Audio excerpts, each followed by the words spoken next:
ginawa ng asawa ko. Kumuha siya ng nag-harvest siya ngayon ng pakwan guys. Kaya na mag-harvest naman po siya ng paho. Ayun, pakwan naman yan guys. Tingnan mo. Hindi ko alam kung ano yan. O anong gagawin niya dyan. Dami-dami naman guys. Tingnan mo. Harap tayo.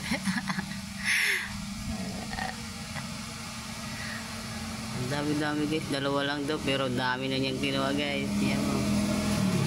Pakwan yan guys. Pakwan. Ayan. Sama ko.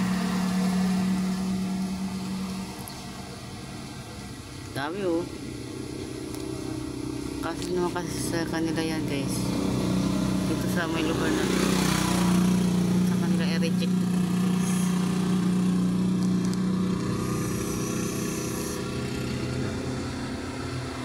Ayan, meron pang nanguha mo pa na guys. Ayan nyo. Ayan na. Nagkukuha rin din siya.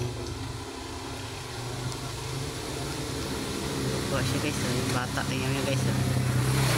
Nanguha rin yan ang pakwan niya guys.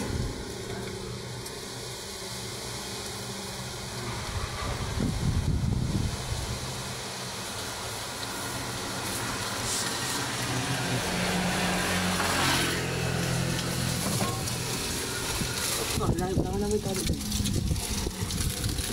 Huwag mo ba kayo? Kaya nga.